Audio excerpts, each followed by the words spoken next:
Since everybody acting like they scared to say it, I'ma say it. I couldn't work at a prison. I'll be all back there in the cell with the men. Especially the farmers. What you in here for, boo? For real, you did all that? And they locked you up for it? So what you want me to sneak you in, an Xbox or an iPhone? Girl, I have an Xbox all in my ass trying to get it through there. Then it's like the finest ones be in jail. Roll 3. Baby, roll the door. I got to come up in there and see what he doing. I'll be all up in their cars. Who you on the phone with? What y'all was talking about? Y'all into it today? Girl, I would be all in their business. I couldn't work at a jail. I'm sorry. Group of corrupt corrections officers and gang members inside the Baltimore City Detention Center smuggled in drugs and cell phones. That indictment names 25 people. I-Team lead investigative reporter Jane Miller is live at the federal courthouse downtown. And Jane, the details of this story sound like something out of a movie. No doubt about it, Donna. Call it sex, drugs, and wiretaps, all involved in this case, which shows a system with few controls. Female officers having sex with prison inmates, prison officials willing to look the other way. Taxpayers pay the state to run the city's jails, but the federal indictment issued today reveals the extent to which the bad guys were in control. Inmate Tavon White, a leader of the Black Guerrilla family gang, was heard on a wiretap in January, staking his claim.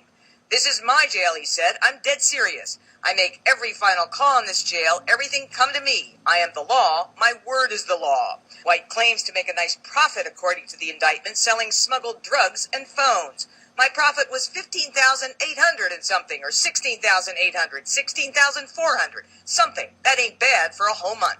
This case is insidious. This case is extremely serious. 13 female corrections officers are accused of smuggling banned items into the jails in return for money and sex. Corrections officer Kimberly Dennis on a wiretap. "There are some things I need to get done. My goal for this week is $2,000. I don't know where it's going to come from, but I'm going to make it happen." We need to be able to rely on people who are in law enforcement and associated with law enforcement to make sure that they're on our side and not the criminal side. And that's the most significant thing I think this case exposed. Sex was so prevalent inside the jails that BGF leader Tavon White fathered children with 4 different female officers. 2 had his name tattooed on their bodies. Corrections officer Jennifer Owens was heard to say, "I understand you're stressed out because you're locked up, but I am too. You locked up and I'm pregnant again. Who does that?" Officers could be fired for associating with inmates, but the women in this case are still employed. Were these women fired? Pardon? Were these women fired? The ones who are... No. They're in your institution having sex with the inmates. Right. Were they fired? No.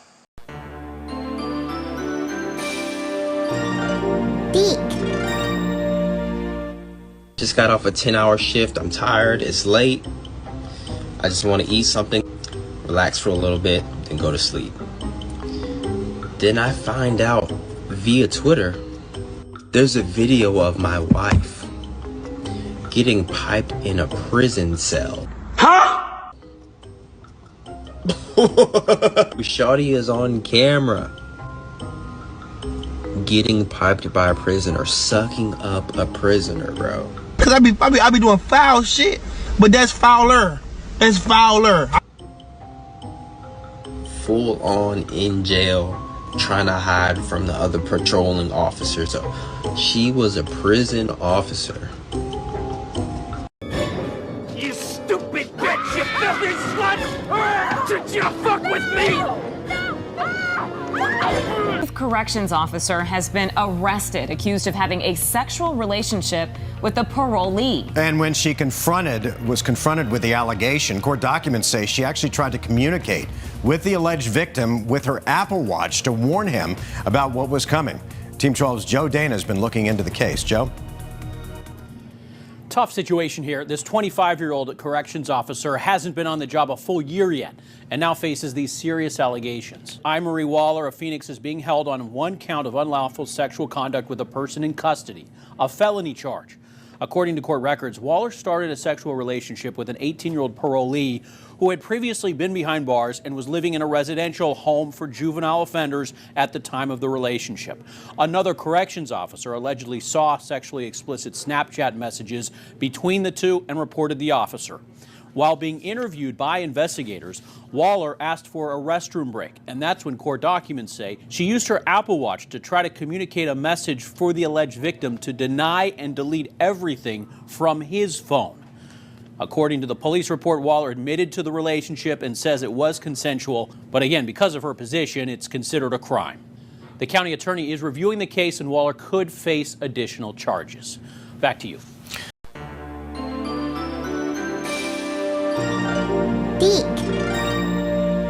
Some pussy before I go. When the woman starts leading the relationship, it leads right to the divorce. And this has been scientifically proven. There are analytics behind it. Literally, this is why we have 68% of men and women who are divorced. I mean, we have relationships broken. We have kids right now who are growing up more than ever in fatherless homes. And it's sad, right? It's sad to see this because you start seeing weakness across the board. Delusional girl math.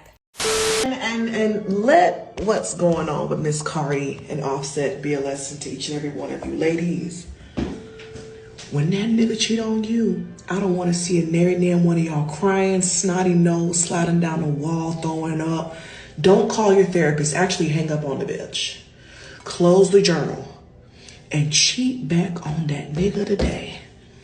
Cheat back. I am not a cheater, but I am a cheat backer. I am very pro getting that lick back, because it doesn't make sense to me that your partner gets to cheat and have fun at your expense, but you have to be the bigger person. No, ma'am. If you want to defy my trust and give me a lot of emotional things to work on, we are going to work on the emotions together. Ain't no one-sided around here, bitch, okay? Cheat on that man today, and as a matter of fact, cheat with his barber, okay? As you were. We don't give a fuck! Jesus! We don't give a fuck! A lot of shit pissed me off. Like, we got women getting pregnant in prison. This happens more than we like to discuss. We just like to talk about, cheating women and this and that, and, women are taking advantage of men over bills or something like that. But these women just love inmates. They love niggas that go to jail. They love the bad boy, right? So this is what keeps on happening in prisons and different jails in the United States when women have this kind of freedom, right? They go towards the bad boy, the nigga that's supposedly running the jail or running the streets or running his mouth, motherfucker, I don't know, shit. But at the end of the day, they end up in these fucked up positions in life, right? Then they want us, then they want you to come and fix all the problems. Everything that she had, the debt, the 3 kids she has out of from Pookie and them, the nigga that's probably doing 10, he ain't gonna be getting out no time soon, so you gotta help out with that. All right? She down bad, barely got a real job, but they constantly getting pregnant by these inmates, these dudes that don't got no real future, whatever the case might be. Hey, I'm not saying that all inmates end up without a decent income or, doing things with their life and shit like that. I'll never say that. But I'm saying if these dudes is running around here already acting up in society, how you think they gonna act up in your relationship? But there's just a couple things that I just wanted to point out. Women end up in these toxic relationships with dudes that's beating their ass or taking her money, taking advantage of her, whatever the case might be, and then blame the average guy for these dumbass mistakes. I don't get this part. How is these niggas? Most of these niggas don't even act like these niggas that's in jail.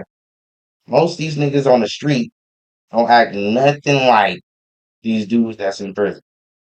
And I say that because these dudes on the street can't even get y'all to conform to whatever little shit they talking about in the household. You can't even get them to do what the fuck they need to be doing from work to home. They damn near went and maneuvered to somebody else's house and did this and did. You can't even control that shit. But they want to go to somebody that's controlling the whole prison cell. Like, this is what constantly happens in America. This is what constantly happens in, I say, urban communities, that these women make these bad decisions, end up pregnant, whatever the case might be, and then expect you to dig them out these holes when their hole been getting dug out the whole time. I don't think you need to help them dig it out. You don't need to dig nothing. No, I digress. Sorry. Just make the right decision out here. You're gonna have to deal with your life for the rest of it. So if you're fucking around with Pookie or Ray Ray or whatever, he gives you herpes or anything like that, you gotta deal with it for the rest of your life. Don't look at dudes to try to come dig your hole. I mean, dig you out the hole that you created. It doesn't make any sense. And we have plenty of examples of people making the wrong decision. So as an adult, please make smarter decisions with your life.